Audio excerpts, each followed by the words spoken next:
செய்திகளுக்காக ஹேமா ராகேஷ். இன்றைய உள்ளது உள்ளபடி நிகழ்ச்சியில் இலங்கையில் கடந்த சில வாரங்களுக்கு முன்பு தேர்தல் நடைபெற்று இலங்கை சுதந்திரா கட்சியைச் சேர்ந்த ராஜபக்சே தோல்வியடைந்து பொது வேட்பாளராக நிறுத்தப்பட்ட மைத்ரிபால சிறிசேனா இலங்கை அதிபராக பதவியேற்றுக் கொண்டிருக்கிறார்.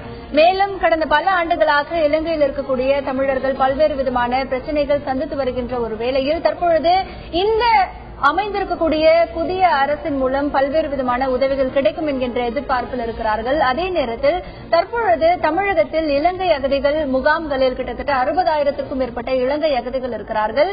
இந்த இலங்கை அகதிகளை தங்களுடைய சொந்த நாட்டான இலங்கைக்கு திரும்பி அனுப்ப வேண்டும் என்கின்ற ஒரு முயற்சியை இந்தியாவும் இலங்கையும் சேர்ந்து இதற்கான பேச்சுவார்த்தை நடத்த இருப்பதாக சில தினங்களுக்கு முன்பு தகவல் வெளியாகி இருக்கிறது. இலங்கையில் புதிய அரசு அமைந்தவுடன் நம் நாட்டின் வெளியுறவுத்துறை அமைச்சர் சுஷ்மா ஸ்வராஜ் இலங்கையின் வெளியுறவுத்துறை அமைச்சர் மங்கள சமரவீராவை நம்முடைய நாட்டிற்கு அழைத்திருந்தார். 2 தினங்களுக்கு முன்பு நடைபெற்ற ஒரு பேச்சுவார்த்தையில் தமிழக மீனவர் பிரச்சினை மற்றும் தமிழக நலனில் அக்கறை செலுத்துவது உட்பட பல்வேறு விஷயங்கள் குறித்து ஆலோசிக்கப்பட்டதாக அங்கிருக்கும் தகவல்கள் நமக்கு தெரிவிக்கின்றன. இந்த ஒரு சூழ்நிலையில் தமிழகத்தில் இருக்கக்கூடிய இலங்கை அகதிகளை சொந்த நாட்டிற்கு திருப்பி அனுப்புவது தொடர்பான ஒரு பேச்சுவார்த்தையும் நடைபெற்றதாக சொல்லப்படுகிறது.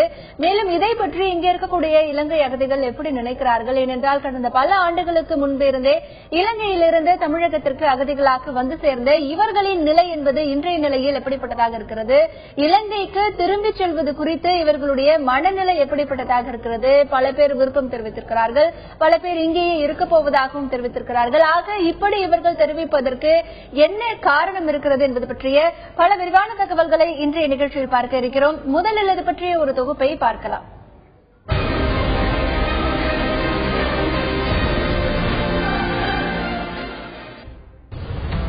இலங்கையில் சமீபத்தில் நடைபெற்ற அதிபர் தேர்தலில் மைத்ரிபால சிறிசேனா வெற்றி பெற்று இலங்கை அதிபராக பதவியேற்றுக் கொண்டார்.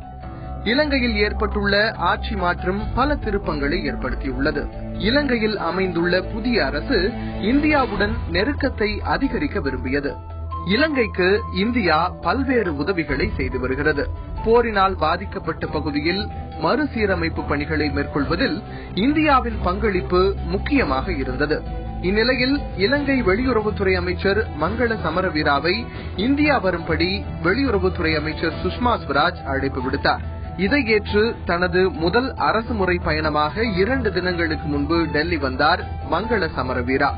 இரு நாட்டு வெளியுறவுத்துறை அமைச்சர்கள் மற்றும் அதிகாரிகள் பங்கேற்ற இந்த கூட்டத்தில் இரு நாட்டு உறவுகளை வலுப்படுத்துவது, வர்த்தக உறவை மேம்படுத்துவது, இலங்கையில் உள்ள தமிழர்களின் நலனில் அக்கறை செலுத்துவது, தமிழக மீனவர்கள் அடிக்கடி சந்திக்கும் பிரச்சினைகளை தீர்ப்பது, தமிழகத்தில் உள்ள இலங்கை அகதிகள் தங்களின் சொந்த நாடு திரும்ப நடவடிக்கை எடுப்பது உட்பட பல விஷயங்கள் குறித்து பேச்சுவார்த்தை நடத்தினர். தமிழகத்தை பொறுத்தவரை இலங்கை அகதிகள் 1,00,000க்கும் மேற்பட்டோர் தமிழகத்தில் தங்கியுள்ளனர். இவர்களில் 68,000 பேர் 100 முகாம்களில் தங்கியுள்ளதாக கூறப்படுகிறது. இதில் தமிழகத்தில் உள்ள இலங்கை அகதிகளை அவர்களின் சொந்த நாட்டிற்கு அனுப்புவது தொடர்பான பேச்சுவார்த்தையை இம்மாத இறுதியில் தொடங்க இரு நாடுகளும் முடிவெடுத்துள்ளதாக தெரிகிறது. இலங்கையில் பல்வேறு பிரச்சனைகள் காரணமாக பல நாடுகளுக்கு இலங்கையில் இருந்த மக்கள் அகதிகளாக சென்றிருக்கிறார்கள். தமிழகத்தை பொறுத்தவரை கிட்டத்தட்ட 113 சிறப்பு முகாம்கள் இருக்கின்றன. அங்கு 68,100 பேர் முகாம்களில் இருக்கிறார்கள். ஆக இந்த மக்களை மீண்டும் அவர்களுடைய சொந்த நாட்டிற்கு அனுப்புவது தொடர்பான பேச்சுவார்த்தை இந்த மாதம் இறுதியில் மேற்கொள்ள இலங்கை மற்றும் இந்திய அரசு முடிவு செய்திருக்கிறது. ஆக இந்த ஒரு சூழலில் தங்களுடைய சொந்த நாட்டிற்கு திரும்பி செல்ல இருக்கிறார்களா இந்த இலங்கை அகதிகள்? அவர்களுடைய மனநிலை என்பது எப்படிப்பட்டதாக இருக்கிறது? அவர்களுக்கு எந்த அளவிற்கு இதில் விருப்பம் இருக்கிறது? இப்பொழுது தமிழகத்தில் இலங்கை அகதிகள் என்ன நிலையில் இருக்கிறார்கள் என்பது பற்றிய பல விரிவான தகவல்களை பார்த்து வருகிறோம். அதற்கு முன்பாக தமிழகத்தில் இலங்கை அகதிகள் எந்தெந்த முகாம்களை வசிக்கிறார்கள், எத்தனை பேர் வசிக்கிறார்கள் என்பது பற்றிய அடிப்படை விவரங்களை பார்க்கலாம். தமிழகத்தை பொறுத்தவரை இலங்கை அகதிகள் மொத்த எண்ணிக்கை 66,156 பேர் இருக்கிறார்கள். இது ஆகஸ்ட் 2013 வரை எடுக்கப்பட்ட ஒரு கணக்கெடுப்பாகும். முகாம்களின் எண்ணிக்கை என்று பார்க்கும் பொழுது 113 முகாம்கள் இருக்கின்றன. சிறப்பு முகாம்கள் 3 இயங்கி வருகின்றன தமிழகத்தில். அகதிகளுக்கு அளிக்கப்படும் உதவிகள் என்று பார்க்கும் பொழுது மாதம் ஒன்றிற்கு ஒவ்வொரு குடும்ப தலைவருக்கும் 1000 ரூபாய் வழங்கப்படுகிறது. குடும்ப உறுப்பினர்கள் ஒவ்வொருவருக்கும் 750 ரூபாய் வழங்கப்படுகிறது. குழந்தை ஒன்றிற்கு மாதம் 400 ரூபாயும், குடும்பம் ஒன்றிற்கு மாதம் 20 கிலோ இலவச அரிசியும் வழங்கப்படுகிறது. மாதம் ஒன்றிற்கு இந்த உதவிகள் அனைத்தும் வழங்கப்படுகிறது. கல்வி உதவிகள் என்று பார்த்தால் இலவச தையல் இயந்திரங்கள் வழங்கப்படுகிறது. 12ஆம் வகுப்பு வரை பயிலும் மாணவர்களுக்கு இலவச கல்வி வழங்கப்படுகிறது. முதல் தலைமுறை தொழிற்கல்வி மாணவர்களுக்கு இலவச கல்வியும், சுய உதவி குழுக்களுக்கு நிதி மானியமும் வழங்கப்பட்டு வருகிறது. முகாம்களில் மகளிர் சுய உதவி குழு என்று பார்த்தால் முகாம்களில் உள்ள குழுக்களின் எண்ணிக்கை 416 இருக்கிறது. குழு ஒன்றிற்கு உதவித்தொகையாக 10,000 ரூபாய் வழங்கப்படுகிறது. மேலும் டிப்ளமோ மாணவர்கள் என்று பார்த்தால் 850 ரூபாய் உதவித்தொகை இவர்களுக்கு வழங்கப்படுகிறது ஆண்டொன்றிற்கு. சட்டக்கல்வி மாணவர்களுக்கு 860 ரூபாயும், பொறியியல் மாணவர்களுக்கு வருடம் ஒன்றிற்கு 2750 ரூபாயும் வழங்கப்படுகிறது. மருத்துவத்துறை மாணவர்களுக்கு வருடம் ஒன்றிற்கு 4700 ரூபாயும் வழங்கப்படுகிறது. கால்நடை பயிலும் மருத்துவ மாணவர்களுக்கு 1400 ரூபாயும், விவசாய கல்வி மாணவர்களுக்கு வருடம் ஒன்றிற்கு 2850 ரூபாயும் வழங்கப்படுகிறது. 2012ஆம் ஆண்டு முகாம்களை மேம்படுத்த அரசு ஒதுக்கிய தொகை என்று பார்த்தால் 25 கோடி ரூபாயாக இருக்கிறது. இப்படிப்பட்ட பல்வேறு உதவிகள் இலங்கை அகதிகளுக்கு தமிழகத்தில் இருக்கக்கூடிய சிறப்பு முகாம்களில் வழங்கப்பட்டு வருகிறது. பல ஆண்டுகளுக்கு முன்பு இலங்கையிலிருந்து அகதிகளாக தமிழகத்தில் தஞ்சமடைந்திருக்கும் இப்படிப்பட்ட இலங்கை அகதிகளுக்கு இந்த உதவிகள் வழங்குவது ஒருபுறம் இருக்கு. தற்பொழுது புதிதாக பொறுப்பேற்றுக் கொண்டிருக்கும் மைத்ரிபால சிறிசேன அரசு அகதிகளை மீண்டும் தங்களுடைய சொந்த நாட்டிற்கு அழைத்துக் கொள்வது தொடர்பான பேச்சுவார்த்தையை தொடங்குவதாக அறிவித்திருக்கிறது. ஆக இந்த ஒரு விஷயத்தை இலங்கை அகதிகள் எப்படி பார்க்கிறார்கள், இதை பற்றி அவர்கள் என்ன கருத்துக்களை தெரிவிக்கிறார்கள் என்பது பற்றி பார்க்கலாம். எமக்கென ஒரு நாடு இல்லை என்றதை தவிர பொருளாதாரத்திலேயோ வேறு விதங்களிலேயோ பாதிக்கப்பட்ட மக்கள் என்ற நிலையிலே நாங்கள் இல்லை. ஓரளவுக்கு சிறப்பாக தமிழகம் எங்களை வாழ வைத்திருக்கிறது. மேலும் சொல்ல போனால் உலகத்திலேயே ஒரு முன்மாதிரியாக தமிழகம் எங்களுக்கு ஒரு பாதுகாப்பை கொடுத்து எங்களுடைய மக்களை பேணி காத்திருக்கிறது. தமிழகமும் இந்தியாவும் எடுத்த அந்த முயற்சி உண்மையிலே உலக சரித்திரத்திலே முக்கியமானது. குறைகள் இருக்கத்தான் செய்யும், ஆனால் கௌரவமாக பாதுகாப்பாக வாழக்கூடிய ஒரு சூழ்நிலை என்பது நிச்சயமாக தமிழ்நாட்டிலே எங்களுக்கு கிடைத்திருக்கிறது. அந்த பாதுகாப்பு என்ற அந்த சூழ்நிலை எங்கள் சொந்த நாட்டிலே பாதுகாப்பு இல்லை, உயிருக்கு அச்சுறுத்தல் இருக்கிறது, இம்சிக்கப்படுகிறோம் என்ற ஒரே ஒரு காரணத்துக்காக கொடுக்கப்பட்டது. அதை கேட்டு பெற்றது நாங்கள். அந்த காலகட்டம் முடிந்து அமைதி திரும்பிய பிறகு நாங்கள் நாட்டுக்கு செல்ல வேண்டும் என்ற ஒரு நியதியும் இருக்கிறது. அது மட்டுமல்லாமல் ஒரு கடமையும் இருக்கிறது. கடமை எப்படி என்றால், நாம் பாதுகாப்பாக இந்தியாவிலே வாழ்ந்து வருகிறோம். அங்கு இலங்கையிலே ஈழத்திலே இருந்த மக்களை பொறுத்தளவிலே அவர்கள் இல்லாத கஷ்டங்களை எல்லாம் அனுபவித்திருக்கிறார்கள். அந்த பாதிப்படைந்த மக்களுக்கு கை கொடுக்க வேண்டிய நேரம் இன்றைக்கு. கணவனை இழந்து, தகப்பன் தாயை இழந்து அந்தரித்து போன மக்கள் இருக்கின்ற நேரத்திலே பாதுகாப்பாக எங்களுடைய வளங்களை பெருக்கி வாழ்ந்த நாங்கள் இந்த நேரத்திலே உதவிக்கு போகாவிட்டால் எம்மை உலகம் ஏற்றுக்கொள்ள மாட்டாது. எங்களுக்கு இங்க இருந்தோம், ஆனாலும் நாங்க எங்க நாட்டுக்கு போய் நாங்க சந்தோஷமா வாழ விருப்பப்படுறோம். ஏன்னா இனிமேல் நாங்க முகாம் வாழ்க்கை வாழ எங்களுக்கு விருப்பம் இல்லை. நாங்க 30 வருஷமா இங்க இருந்து முகாம் வாழ்க்கை வாழ்ந்துட்டோம். எங்க பிள்ளைகளாசை நாங்க இனிமேல் இந்த முகாம் வாழ்க்கையை விட்டு சொந்த நாட்டுல போய் சொந்த ஊர்ல இருந்து நாங்க குடியுரிமை பெற்று வாழ நாங்க விருப்பப்படுறோம். ஏன்னா எங்க சொந்தக்காராக 3/4 பேரு இளைஞனா இருக்காங்க. எங்க இளைஞர் சொந்த ஊர் மன்னார்ல உள்ள பேச்சாலை. அங்கதான் 3/4 பேர் எங்க சொந்த இடம், நிலம், வீடு, வாசல் எல்லாமே அங்கதான் எங்களுக்கு இருக்குது. அதனால எங்களை எவ்வளவு சீக்கிரம் எங்களை அனுப்புறாங்களோ நாங்க ரொம்ப சந்தோஷப்பட்டு நாங்க இந்த அரசாங்கத்துக்கு நாங்க நன்றி சொல்லுவோம். கொண்டு போய் எங்களை குடி அமர்த்தும் பொழுது சகல உதவி எங்களுக்கு தரணும், சகல பேரோட ஆதரவும் எங்களுக்கு கிடைக்கணும். தந்தா தான் நாங்க போய் நிம்மதி அந்த இடத்துல வாழ முடியும். எங்க மக்கள் எல்லாம் இடம் பெயர்ந்து போய் அலைகிறாங்க, அலக்கழிஞ்சு கிடக்குறாங்க. நாடு திரும்புறதுக்கு முடியாதபடிக்கு போய் வீடு வாசல் இருக்குமா இல்லையா, நாங்க எங்க இருக்கலாம் அப்படின்னு நிலைமையிலே மக்கள் அலைஞ்சு திரிகிறாங்க. எப்படி போறது, இலங்கைக்கு எப்படி போறது, போய் நாங்க எங்க இருப்போம் அப்படின்னு கூட மனுஷன் தடுமாறுறாங்க. அப்படிப்பட்ட நிலைமையெல்லாம் மாற்றி எங்களை கொண்டு போய் நல்ல முறையில அங்க குடி அமர்த்தணும். எல்லா மக்களையும் கொண்டு போய் வெள்ளாம செய்யறவங்களும் வெள்ளாம அழிஞ்சு போய் கிடக்கு, வெள்ளாம செய்யற காணிகள் எல்லாம் காடு பிடிச்சு போய் கிடக்குன்னு எல்லாரும் எவ்வளவோ கவலைப்படுறாங்க. அப்படியாப்பட்ட மக்களுக்கு அந்த வெள்ளாம செய்யறதுக்கும் தயவு செய்து அந்த இடங்களை எல்லாம் சுத்தப்படுத்தி அவங்களுக்கு கொடுக்கணும். கொடுத்து அவங்களோட வீடு வாசலையும் அவங்களுக்கு உதவி செய்து கொடுக்கணும். அப்படி கொடுத்தா தான் நாங்க நிம்மதி அங்க போய் வாழ முடியும். இல்லாட்டி வாழ முடியாது. அங்க போய் எங்களுக்கு தொழில்துறையே இல்லை. போனா எங்களுக்கு தொழில்துறை முக்கியம் தேவை, அத்தியாவசியமானது எங்களுக்கு தொழில்துறையும் வீடு வாசலும். எங்களுடைய நாட்டில் திடீரென பிரச்சனை தீர்ந்து விட்டது. சென்று அங்கு வாழலாம் என்ற அடிப்படையில் அமைச்சர்கள் இப்ப பேச்சுவார்த்தை நடத்தி கொண்டிருக்கிறார்கள். அப்படியான பேச்சுவார்த்தை நடத்தும் போது நாங்கள் மறுபடியும் அங்கு சென்று எங்களுடைய புதிய வாழ்க்கை புதிதாக ஆரம்பத்தில் இருந்து பிறந்த குழந்தை போல் ஆரம்பிக்க வேண்டிய சூழ்நிலைக்கு நாங்கள் ஆளாகியுள்ளோம்.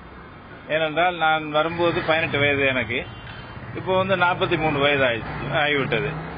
எனக்கு குழந்தைகள் பிறந்து என்னுடைய மகளுக்கு இன்றைக்கு 20 வயசாச்சு. என்னுடைய மகளுக்கு நான் போய் சிட்டிசன் எடுத்தோ இல்லாட்டி என்னோட படிப்புகளோ சொந்தங்களோ எல்லாரையுமே அறிமுகப்படுத்தி தான் நான் இதுல இருந்து இந்த பிள்ளைகளுக்கு ஃபர்ஸ்ட்ல இருந்து நாம ஒரு இது அம்மா அப்பா என்ற மாதிரி ஆரம்பிச்சது. நாங்க எங்க சொந்தத்தையோ இதையோ சொல்றதுக்கு வழிவகுக்க வேண்டியா இருக்கும். அப்படியான கட்டத்துக்கு நாங்க போய் இன்னைக்கு வாழ்றதை விட இருக்கிற இடத்துல நாங்க எங்களால போறவங்க போய் நாங்க வாழலாம் அப்படின்ற சிச்சுவேஷன்ல இருக்கிறவங்களை நாங்க ஒன்னும் சொல்ல இல்லாது. எங்களுக்கு இந்த இடத்துல நாங்க இருக்கிறதுக்கு என்னால இந்த இடத்துல வாழ முடியும், தமிழ்நாட்டுல இதோட வாழ முடியும் அப்படின்றதுக்கு எனக்கு ஒரு வாழ்வாதாரத்தை கொடுத்து உதவி செய்யும் போது நான் இந்தியாவிலேயே தங்குறதுக்கு எனக்கு இலங்கை செல்ல விருப்பம் இல்லை. மறுபடியும் பிள்ளைகளை கொண்டு போயிட்டு நான் அந்த இடத்துல என்ன உத்தரவாதம் 83 அப்படித்தான் நாங்க இந்தியாவுக்கு வந்துட்டு போனோம். வந்துட்டு அமைதிப்பட போனோடனே நாட்டுல பிரச்சனை முடிஞ்சிருச்சு அப்படின்னாங்க. முடிஞ்ச உடனே திருப்பி மறுபடியும் அமைதிப்பட வந்தோடனே திருப்பி மறுபடியும் ஆரம்பிச்சு. இதே மாதிரிதான் மஹிந்த ராஜபக்ச வந்தாரு. வந்த உடனே நாம தமிழ் மக்களுக்கு எல்லாரும் நல்லா செய்வார் அப்படின்னு சொல்லி ஆரம்பிச்சாங்க. ஆரம்பிச்ச உடனே கடைசியில் என்னாச்சு, மொத்த தமிழ் நம்ம அழிக்கிற அளவுக்கு ஆகி போச்சு. அந்த அப்படியான காலகட்டத்தில இருந்து மாறுபடும் போது இப்ப இன்னைக்கு மைத்திரி சொல்லியிருக்காரு, இனி தமிழ் மக்களுக்கு எந்த பிரச்சனையும் வராது அப்படின்னு. எந்த உத்தரவாதத்துல நாங்க அங்க போறோன்றதே தெரியல. இன்னொன்னு பாத்தீங்கன்னு சொன்னா சிலோன்ல பாத்தீங்கன்னா முள்வேலி இன்னுமே அகற்றப்படாத நம்மளுக்கு அங்கேயும் இன்னும் கைதிகளா வச்சிருக்காங்க. அதே சூழ்நிலை நாங்க போயிட்டு இப்படியான இந்த மாதிரி இதுல எங்களையும் பிடிச்சிட்டு போவாங்க. நாளைக்கு ஏதாவது இப்படியான பிரச்சனை சொன்னா நாங்க எங்களை நாங்க ஆர்கிட்ட போய் சொல்ல முடியும்? அப்படியான சூழ்நிலையில நாங்க இருக்கிறோம். அதுக்கு தமிழ்நாடு கவர்மெண்ட்டும் அதே மாதிரி சென்ட்ரல் கவர்மெண்ட்டும் எங்களுக்கான உரிமைகளை பெற்று தந்து அப்படியான ஒரு சூழ்நிலை எங்களுக்கு இனிமேல் இந்த பிரச்சனை வராது, அப்படியே வந்தாலும் நாங்க தான் பொறுப்பு அப்படின்ற சூழ்நிலையில கட்டாயப்படுத்தி அனுப்பினாங்கன்னு சொன்னா அதை தடுத்து நிறுத்தணும் தமிழ்நாடு அரசு. இலங்கையில முல்லைத்தீவு கல்யாணம் பண்ணது மன்னர். இங்க இங்க வரும்போது எனக்கு 13 வயசு. இங்க நான் கல்யாணம் பண்ணி எனக்கு 3 குழந்தைங்க. அதுகளும் படிச்சு இன்னைக்கு மூத்த பொண்ணு இன்ஜினியரிங் ஃபர்ஸ்ட் இயர் படிக்கிறா. 2வது பொண்ணு 10th முடிச்ச. 10th 492 mark. இன்னைக்கு 12th படிச்சு வர்றது 12th. இனி அவ 12th முடிச்சுட்டு திரும்ப இங்க இருந்து மேலும் அந்த படிப்பை கண்டினியூ பண்ணினாலும் திரும்ப அந்த படிச்சுட்டு அவங்க இங்க வேலை கிடைக்கிறதுக்கு சான்ஸ் கிடையாது. அதனால நாங்க எங்க ஊருக்கு போனாலுமே இங்க படிக்கிறத வச்சு அங்க என்ன செய்ய முடியும்ன்றது ஒரு கேள்விக்குறியா இருக்கு. அதனால இனி நாங்க நாடு திரும்பும்போது இங்க படிச்ச படிப்பை மேற்கொண்டு அங்கேயும் படிச்சு மேல படிச்சு அவங்க நல்லபடியா வேலை பார்க்கணும்ன்றது எங்களோட ஆசை. அதன்படி நாங்க சிலோனுக்கு போனாலுமே அங்க எங்களுக்குரிய உரிமைகளையும் கொடுத்து எங்களுக்கு அந்த படிப்புக்கு மேலும் கண்டினியூ பண்றக்குரிய இதை கொடுத்தாலே எங்களுக்கு போதும். ஆனா இங்க இருந்து படிச்சாலும் மேல படிச்சு முடிச்சாலும் இங்க வேலை வாய்ப்பு கிடைக்கிறது ரொம்ப கஷ்டம். இங்க உள்ள பையங்கள்லாம் நல்லா படிச்சுட்டு இன்னும் பெயிண்ட் வேலைக்கு தான் போயிட்டு இருக்கிறாங்க.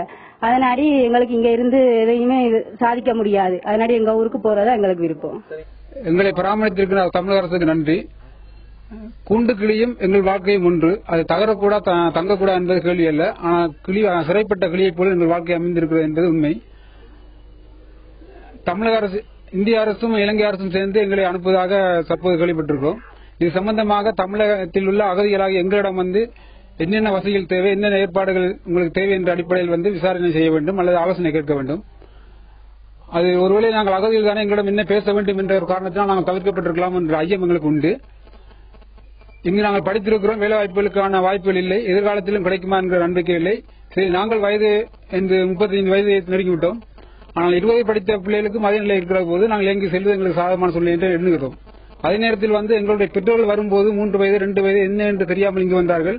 தமிழக அரசு பேரன்போடு பெருந்தோடு எங்களை பராமரித்து உணவளித்து பராமரித்தார்கள். அதே நிலை அங்கு ஏற்படுமா என்ற அச்சம் இருக்கிறது.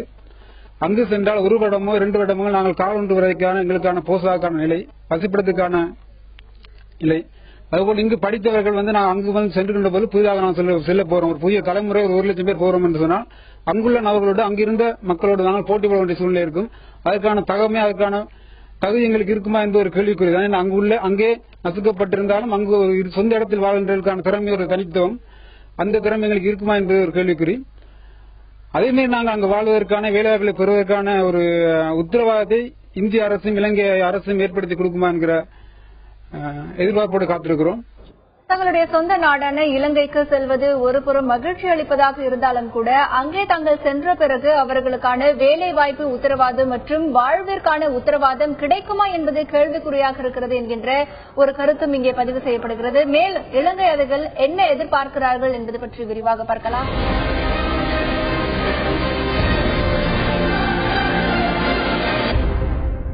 தமிழகத்தில் இருக்கக்கூடிய இலங்கை அகதிகளை அவர்களுடைய சொந்த நாட்டிற்கு அனுப்புவது தொடர்பான பேச்சுவார்த்தையை இந்த மாத இறுதியில் இரு அரசுகளும் தொடங்க இருக்கக்கூடிய செய்தியை தொடர்ந்து இங்கே வாழக்கூடிய இலங்கை அகதிகள் இதை பற்றி என்ன நினைக்கிறார்கள், அப்படியே அவர்கள் அவர்களுடைய சொந்த நாட்டிற்கு திரும்பிச் செல்லும் பொழுது அவர்கள் எதிர்பார்க்கக்கூடிய விஷயங்கள் என்ன, இங்கே அவர்கள் இருக்கக்கூடிய நிலை என்பது பற்றி பலவிதமான கருத்துக்களையும் இலங்கை அகதிகளின் உணர்வுகளையும் பார்த்து வருகிறோம். மேலும் பல்வேறு நபர்கள் இருக்கிறார்கள். இலங்கைக்கு செல்லும் பொழுது எப்படிப்பட்ட ஒரு வேலை வாய்ப்பும் தங்களுடைய வாழ்வாதாரத்திற்கான அடிப்படை வசதிகளும் தேவை என்பது பற்றி தங்களுடைய கருத்துக்களை பதிவு செய்திருக்கிறார்கள். கேட்கலாம். நாங்க 1990 இங்க 90 இங்க வந்தோம். இங்க அங்க ஒரு பிரச்சனையால இங்க வந்தோம். ஆனா இப்ப அங்க நாட்டுக்கு போற மாதிரி எங்களுக்கு ஐடியா இல்ல. ஆனா எந்த நேரம் என்ன நடக்கும்னு தெரியாது. இவங்க இந்த அரசாங்கம் மாறிட்டுன்னு சொல்றாங்க. இந்த அரசாங்கம் என்ன செய்யுதுன்னு கொஞ்ச நாள் போக பத்தி தான் தெரியும். போன தடவை போலான்னு இருக்கிறோம். ஆனா இப்ப போற மாதிரி இந்த ஐடியா இல்லை. ஆனா எங்களுக்கு குழந்தை குட்டிகள் இருக்கு, இங்க நல்லா படிக்கிறாங்கன்னு சொல்றாங்க, எல்லா வசதியும் செய்யறாங்க. அதனால நம்ம போற மாதிரி இல்லை. எங்களுக்கு இங்க குடும்பமாக கொடுத்துட்டு இங்க வச்சிருந்தாங்கன்னா எங்களுக்கு அது போகும்னு நாங்க நினைக்கிறோம்.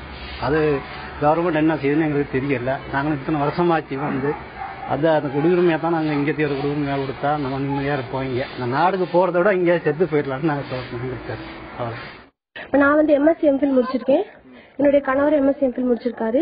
இதே மாதிரி முகாமில் நிறைய படித்த மக்கள் இருக்காங்க. ஆனா அனைவரும் பாத்தீங்கன்னா வெளியிடங்களுக்கு வேலைக்கு செல்ல முடியாது. ஏன்னா தணிக்கைகள் நடக்கும்போது அவங்க கண்டிப்பா இங்க இருக்கணும். சோ அந்த காரணங்களால அவங்க வெளி வேலைகளுக்கு செல்ல முடியாதனால பெரும்பாலுமான மக்கள் படித்தாலும் பெயிண்டிங் வேலைக்கு தான் செஞ்சுட்டு இருக்காங்க, கூலி வேலைக்கும் போயிட்டு இருக்காங்க. எங்களுக்கு அரசு வேலைகளுக்கு வாய்ப்பு கிடைக்கிறதுக்கு எந்த வகையான வகையும் கிடையாது. வாழ்வாதார பாதிப்புகளும் இருக்கு. பொருளாதார ரீதியான நிறைய சிக்கல்களை நாங்க சமாளிக்க வேண்டியிருக்கதால ஏதோ கிடைக்கிற வேலைக்கு போற மாதிரிதான் இருக்கு. இதனால நாங்க இலங்கைக்கு போனோம்னா எங்களுக்கு ஒரு அரசு வேலை கிடைக்கும்.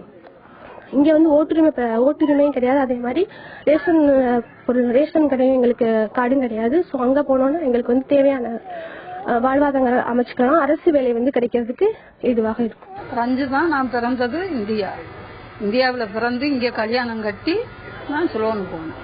சிலோனு போய் பிரச்சனை ஆயிடுச்சு. பிரச்சனை ஆகி என்ன இங்கிருந்து பாஸ்போர்ட் எடுத்து தான் நான் அங்கே போனேன். அங்கே போன இடத்துல என் பாஸ்போர்ட்டெல்லாம் எரிஞ்சு போச்சு. எரிஞ்சு போனோன்னு நான் போட்டில் அந்த நேரம் கப்பல் கிடையாது.